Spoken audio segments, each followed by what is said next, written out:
សួរសួស្តីបងប្អូនសិស្សានុសិស្សទាំងអស់គ្នានៅក្នុងវីដេអូនេះលោកគ្រូនឹងមកចែករំលែកអំពីចំណុចមួយស្ថិតនៅក្នុងមេរៀនចលនាខួបបាទចលនាខួបដែលស្ថិតនៅក្នុងជំពូកទី3រលកណារលកដោយក្បាលវីដេអូដែលលោកគ្រូបានបង្ហាញមុននេះយើងឃើញថាកាលណារលកត្រូវបានព្យួរដោយដុំម៉ាស់ហើយយើងទាញទៅកម្លាំងណាមួយហើយយើងលែងទៅគឺឃើញថារលកហ្នឹងគឺមានចលនាលំយោលដែលចលនាលំយោលនោះយើងឲ្យឈ្មោះថាជាលំយោលហាម៉ូនិកងាយបាទហើយចលនារបស់វានេះបង្កើតបានទៅជារលកដែលរលកនេះគឺជារលកស៊ីនូសូអ៊ីតផងដែរណារលកស៊ីនូសូអ៊ីតអញ្ចឹងកុំឲ្យខាត់ពេលយូរយើងសិក្សាអំពីខួបនៃពណ៌រសើរតែម្ដងហើយក្នុងនេះលោកគ្រូមានរសើរមួយភ្ជាប់ទៅដុំម៉ាស់ M បាទដុំម៉ាស់ M ស្ថិតនៅក្នុងទីតាំងលំនឹងដំបូងបាទយើងតាំង x មក0ទីតាំងហ្នឹងមានន័យថាយើងអត់ទាន់មានអំពើលើដុំម៉ាស់ឲ្យផ្លាស់ទីទេបន្តមកទៀតលោកគ្រូបាទទាញដុំម៉ាស់នេះដោយកម្លាំង fx បាទដោយកម្លាំង fx បាទយើងឃើញថាដុំម៉ាស់នេះគឺរងនៅបាទកម្លាំងទាញរបស់រសើរដែលយើងហៅថាជាកម្លាំងយឺតដែលយើងអាចបាទពិព័រណ៍នេះតាមច្បាប់ហុកគឺស្មើនឹងដកការ x យើងឃើញថាកម្លាំង fx ហើយនិងកម្លាំងយឺត fs នេះគឺមានទិសដៅផ្ទុយគ្នាតម្លៃរបស់វាស្មើគ្នា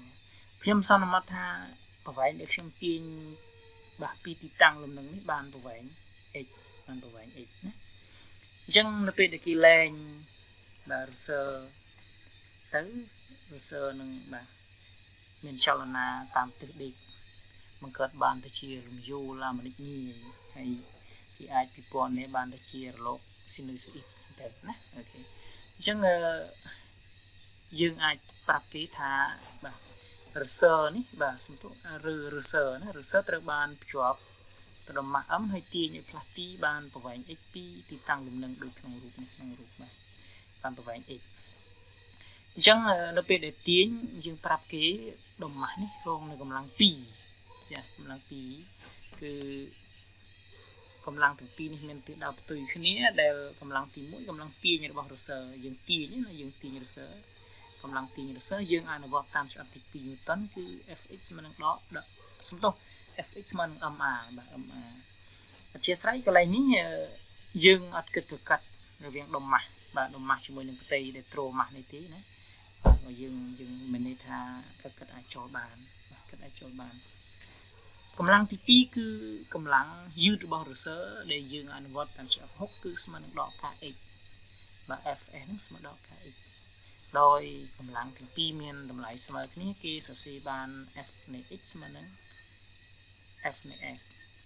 ហើយដោយសារ f នៃ x ស្មើនឹង ma f នៃ s ស្មើនឹងដកការ x យើងបានសាក់មកមូលមួយគឺ ma ស្មើនឹងដកការ x បើសិនជាខ្ញុំទាញរកតម្លៃ a យើងនឹងទទួលបាន a ស្មើនឹងដកការលើ m គុណនឹង x ឬក៏អានថាដកការ x លើ m តែសន្ទុះនៃចលនានេះផ្លាស់ធ្វើឲ្យអង្គធាតុ m នឹងផ្លាស់ទីបានប្រវែងខ្លី x មួយយើងអាចសរសេរបានទៅជា a ស្មើនឹង d បាទ dv លើ dt ឬក៏ស្មើ d ការ៉េនៃ x លើ dt ការ៉េព្រោះ v ហ្នឹងគឺស្មើនឹង dx លើ dt ដែរអញ្ចឹង dt 2ដងខាងភាគបែកនេះបង្កើតបានទៅជា dt ការ៉េខ្ញុំយកតម្លៃ a នេះទៅជំនួសនៅក្នុងខាងលើនេះបាទជំនួសកន្លែងនេះយើងនឹងទទួលបាន d ការ៉េនៃ x លើ dt ការ៉េស្មើនឹងដកការលើ m គុណនឹង x ហើយគេតាំងបាទអូមេហ្គាការ៉េបាទអូមេហ្គាការ៉េដែលជាល្បឿនមុំបាទដែលជាល្បឿនមុំនេះស្មើនឹងការលើ m ហើយយើងអាចនាំឲ្យអូមេហ្គាទៅបានរឹសការ៉េនៃ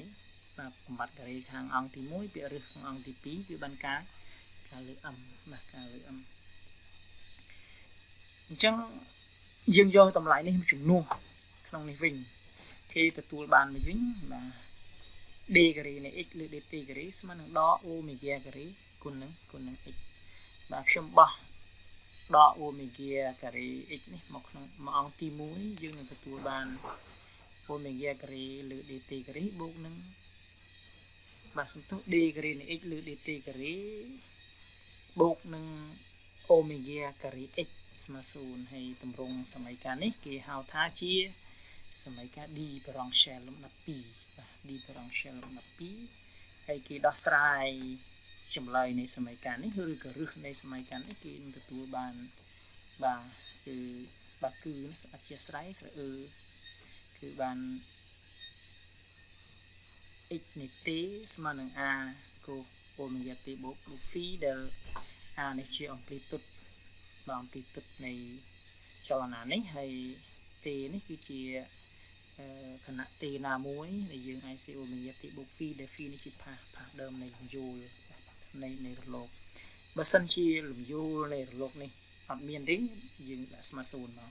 អញ្ចឹងសល់តែ a គូ omega t គូ omega t អូខេអញ្ចឹងដោយសារតែខួបនៃលំយោលវាជារយៈពេលមួយលំយោលពេញយើងអាចសរសេរថាមិនដែរតំណាក់តំណងរវាងល្បឿនមុំបាទ omega នេះជាល្បឿនមុំហើយនឹងខួបនោះគឺគេអាចសរសេរថាដោយសារតែខួប t ស្មើ2 pi លើ omega ហើយ omega ហ្នឹងគឺស្មើនឹងរឹសការ៉េនៃការលើ m អញ្ចឹងយើងបាទយើងផ្ដាច់រឹសការ៉េហើយយើងបោះទៅខាងលើទៅបាន m លើការណាបាន m លើការបានប៉ុណ្ណឹងហើយដោយសារតែ free កង់នៃរលកគឺស្មើនឹង f ស្មើ1លើ t ហើយយើងអាចជំនួសឡើងវិញមកបាទជំនួសឡើងវិញមកយើងឃើញថា f នោះស្មើនឹង1លើបាទ1លើ2 pi ឬការ៉េនៃបាទឬការ៉េនៃការលើ m អញ្ចឹងតែណាបាទការលើ m ដែល m នេះជាម៉ាស់បាទជាម៉ាស់ដែលភ្ជាប់ទៅរសើរគឺជាគីឡូក្រាមហើយបាទការជាថេកម្រាញ់នៃរសើរគឺជាញូតនក្នុង1ម៉ែត្រអានេះមានសញ្ញា n លើ m អញ្ចឹងទៅអញ្ចឹងនៅក្នុងចំណុចនេះលោកគ្រូមានតែប៉ុណ្្នឹងហើយគ្រូមានលំហាត់អនុវត្តឲ្យមួយគឺគេមានប៉រសើរដងដេកមួយមានម៉ាស់ m ស្មើ400ក្រាម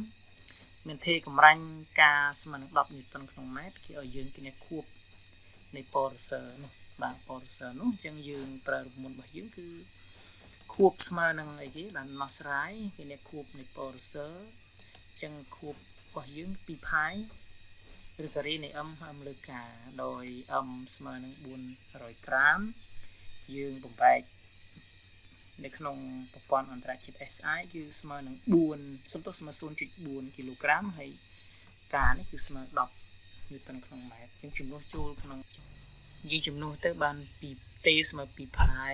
បាទ2 pi ឬការ៉េនៃ 0.4 លើ10អញ្ចឹងយើងសរសេរបាន2ហើយខាងក្រោមនេះ 0.4 ចែកនឹង10ទៅបាន4គុណ10ស្វែងគុណ12យើងចេញបានបាទ 0.2 ណាចេញពី radical នេះបាន 0.2 ហើយ